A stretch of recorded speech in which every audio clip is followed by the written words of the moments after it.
Welcome to South Social Film Festival. Tonight we're going to show beautiful film, Hotel Salvation, that we already presented 2 or 3 years ago in London.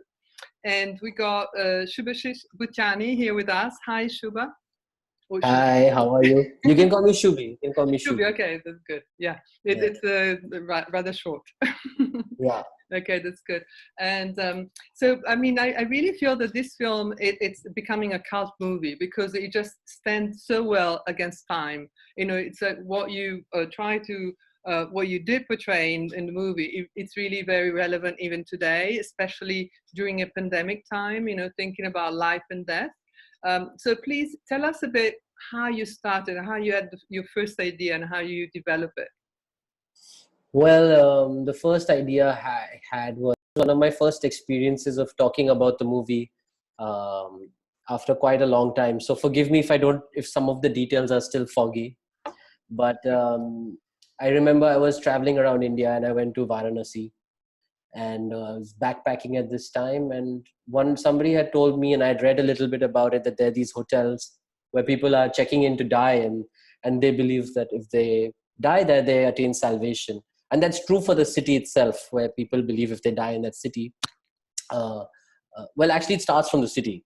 The idea of then I found out the truth, which is that people believe that if they die in the city, they'll get salvation. So these guest houses cropped up where people could stay while they were waiting for the end of their lives. And I was completely. I think it was also a moment where I was. I don't know if this sounds funny, but I think this was a moment where I wanted to reconnect with the country. I wanted to go travel, meet people. I was just in this kind of space in my life, and I wasn't really looking for anything. It was not really.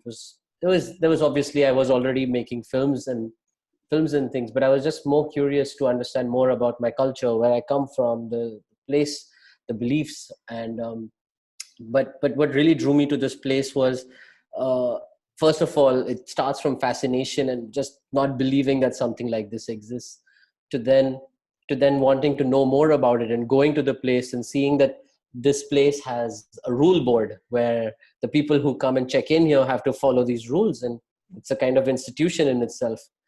And then it comes from talking to people there, and you hear the very human stories of it. So it's kind of like discovering a person, an idea. It's like there's a fascination for it, then there's a little bit of knowledge, and then you kind of you try to get into the heart of that thing. And I think during this process of writing and researching, you kind of find ideas and things that you didn't know that exist. So somewhere you bring yourself into it a little bit, and sometimes you learn a little bit more. And yeah, and then I'd written a story, and I knew that there was a way to try to make it through this funding organization, not funding organization, like the art Biennale in Yes. Italy. And they had a program where first or second time filmmakers could apply with a story. And I felt that this would be a perfect way to try to make this kind of film, because I don't know if in India this film will get made. um, Yeah, that's so true. I mean, you really said something right that, you know, it's a film that it's about India, but actually the point of view could be more like Western, because maybe it's a bit the way we look at things, which is interesting because it becomes universal. It's not only dedicated to one I country. don't know. I mean, I sometimes debate that in my mind, that aspect of it. But I don't think I don't think so, because I meet many Indian people who say to me, I didn't know this about Mm, India, you know. So I never really went with a point of view. I honestly went with my own point of view, which is I don't know this about something, and I get into it and I understand it more as best as I can. And I'm sure if till today I do it, I'll still trying to understand it. yeah. It's a process. But I really didn't. And then once the film started, at some point the film starts telling you what to explore and write, because it has a world of its own. And then the questions become personal. The characters become people you feel you've seen, or and you've talked to. And so I don't think from any I just think that when I said that right now, that I don't know if it'll get made in India, it came from the perspective that it's quite a different style of film. It's not a commercial Bollywood film, and it's a challenging film to to convince people to let you make. And so they were very supportive of me, uh, and I think they saw that this was a larger that this I don't know. I think But you, they could see the movie in it. yeah, you really hit the point, because I mean, lots of people identify with it. I mean, as you were saying, people that didn't know that what was happening in Varanasi in India, but also the rest of Europe or the rest of the world. So people really connect with this film. It's incredible, and even if it talks about a very specific situation. So that's what Yes. good filmmaking is all about. When you really kind of enlarge the experience. Yes, absolutely. And sometimes it's yeah, and I have seen that people, but I think while the story is very Indian, I think I mean I think people know this already, but the emotions are part of the human experience, or the ideas of struggling with your parents, or generations struggling with one another. It has nothing. I think every culture in the world probably has moments of that, Yes. or of people coming to terms with their parents growing old. I think these are fears most people have. So, or question or think about. So, like, yeah, it's definitely also a generational. Yeah, it's not only about life and death, but it's also about relationship, about family. yes. And that, again, it's another universal theme that you picked up. So I mean, you really made heavy weights.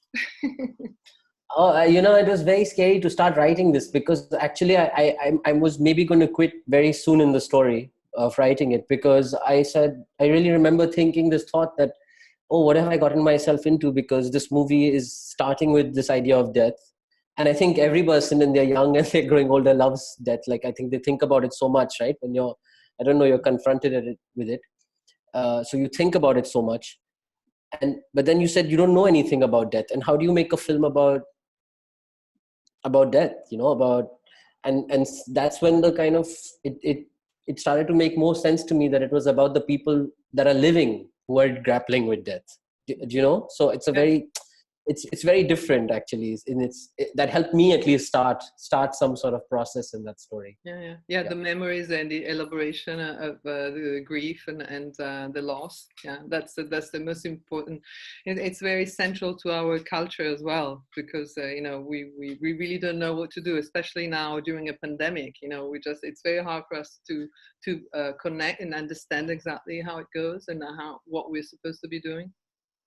Yeah, I see people grappling with it currently. I think a lot of people are, especially people who are experiencing loss, are grappling with mortality. It's quite something to see the, like, a large section of mankind think like that. I don't think you could ever have a collective experience like this. I think war is the only other time when people will think Yeah, about exactly. this Yeah, I this think as a race.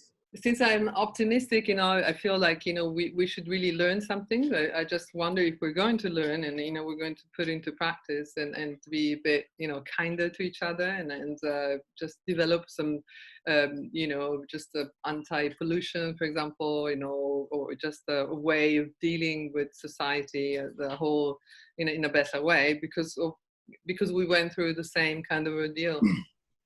Yeah, yeah. Yeah, so we'll see. We'll see. I also hope we take good lessons from this somehow. Yeah. So somewhere, maybe even if it's 50%, it's enough. I think we'll learn something. Yeah. Hopefully. So going back to the film anyway. So was it really difficult to shoot in Varanasi? I mean, did you get all the permit? The people were collaborating? Yeah, I think once the crew was involved and I could get the right people to collaborate with, I think then it became much simpler. But we were definitely battling things that I think most first-time filmmakers deal with: time and budget. Yes. So you had to work in a very efficient manner, be as precise as you can, and also finish the film. But your first time making films, so you also, in many moments you find yourself trying to find answers. You don't have all the answers. So it was definitely an experience, of trying to do this. But yeah, I mean, the difficulty of Varanasi was, I mean, we were really smart about it in terms of shooting in the streets is not easy because people are sometimes aware there's a camera, or they're not, there, and there's so many people there. But you kind of have to play with it, and you have to be smart, and you have to try to be invisible. And luckily, the majority of the film was made uh, inside this one building. A lot of inside the hotel itself. So Okay. so that was, yeah. Yeah. So that was something that was a choice, like to keep it as much as possible. Yeah, inside, sure. Yeah, it's Yeah. more intimate. So that the place was exactly the way you portrayed. I mean, you didn't touch or you didn't do anything. This is what. No. This is no. The place was just a place. It was like a wedding hall, actually. Oh, okay. Okay. Like there's a wedding hall, and then they give these rooms out, and they have this place, and I'm sure they give it for. I think they give it for shoots as well. Because yeah, but I had accumulated so many photographs. We had done so many research, and our team had even gone. We had gone to the places together to, So it was more about coming back and trying to recreate of it as much as possible, so that we have flexibility and we're not getting in anybody's way. And it was perfect because the real ones are also not by the water, for instance. And that was something that was very something that really added to the film, of having a building like that. Oh yes. Right next to the river. So that was something we wanted to do. What else? Yeah. So the idea was also that there are a few of these hotels in the city, and each one had a distinctive quality in it. So we were trying to pick up things that we liked out of the two or three. So we were making our own version of it, to show. So yeah. Yeah. That's yeah, totally. It's very iconic, definitely. That's something that really stuck to your mind, sticks to your mind watching the film. So, and what about the actors? How did you choose them, and how difficult was to immerse them inside the film? I think once it's strange. I think it's tough to immerse an actor unless they're in costume sometimes and in the location. I mean, you talk about it and you have ideas and you start somewhere, but I think the moment they understand the space and where they are in that space, I think it becomes real for them. So most of my actors, for instance, Rajiv, who's played by Adil Hussain, he was someone I loved his work, and I had met for this film, and it was pretty instant. I mean, sometimes I had a 5-minute conversation with him of what I wanted the film to be, and who he was in the film, and he was totally on board. So that was something that, and also a lot of people that read the script would immediately say his name. So a little bit initially I was like, I don't know, let's say, because you don't know when you first. But the first time I saw him in costume, it was in the apartment, because we did a lot of the planning of the film from the apartment. I was like, okay, it's him. I think there was no question after that. Gitanjali Kulkarni, who plays his wife, was someone who I saw who I've seen play in another film, and I was just a fan. And his father, the person who plays his father, was someone who I actually saw in a film where he had one line in the whole movie. Oh. But his presence was so strong that I had wrote with him in mind, and I didn't know if I would, if it was, sometimes you write with an image, but you don't know if that's the person that's going to play the part. It just gives you a kind of a feeling, Yes. But the funniest story is Palomi, who plays the daughter of Rajiv, Adil's daughter. Yeah. And I met her somewhere, and we were in a Q&A with Mr. A.R. Rahman, and we were in the audience, and there was a question asked by this person 3 rows away, and they asked her, she asked A.R. Rahman, Mr. A.R. Rahman, that how does someone sing for you? And we're 500 people in this. I've never met this girl before. And he says, you have to surprise me. And she says, okay. And she sings a jazz song in Konkani Wow. language. Yeah. And she's not even from there. She's she's not even from that region, but she had done a movie where she had to play a Konkani jazz singer. And when she sang in front of those people, and I'm someone who I don't think could ever, like even doing this I'm a little bit, it takes me some courage. Yeah. So when I saw her do that, I just went up to her afterwards and I said, will you be in my movie? Because I love how brave you are. So there was no audition or something like that. I mean, No, she that's just was how it great in was. the movie. I remember that she gives really the modern style. She's so contemporary, so straightforward. It's really a big difference between all the other characters that kind of more traditional, more classical, and she's really like, hey, out there completely. Yeah, I really enjoyed working with all of them, and then the rest of the cast we casted from there. Yeah. We casted the family from people we knew before, and most of the others we casted from Okay. from the city.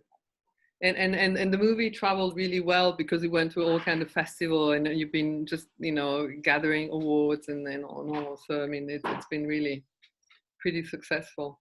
Yeah. No, I feel really lucky, but when you're making it, you don't know, and it's really it obviously feels really good when you can connect. Your film connects to people. I mean, that's but you don't know. You feel very, very, very vulnerable, I think, in that moment. Yes. Yeah, especially because it was a first feature film. I mean, you really didn't know. You had no expectation, no experience before this. Yeah. So great. Yeah, Listen. Please. Yeah. No. Please. I just wanted to talk about your next project because I know you've been working on a new film. So if you want to say something about it. Oh, right. No, right now I can't because I'm still writing it. I mean, I'm Okay. still working on it, and now I don't know what will happen. Yes. I was really hoping to start putting it together this year, but I mean, maybe I still will get to put it together.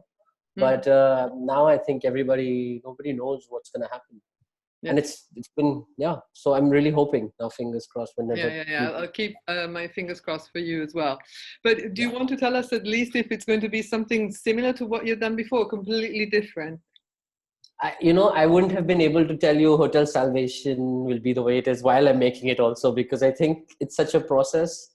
Like today you feel a certain way, and then when you're shooting, the actors are doing their thing, and the camera is doing its thing, and it's so I feel it's but I don't think so. No, it's very different. I mean, the next film I would like to make is very, very different, but I don't know. But like your perspective is I'm a different person then, and I feel like a different person now. So I think it's we'll see. For me, it's also a process of discovery.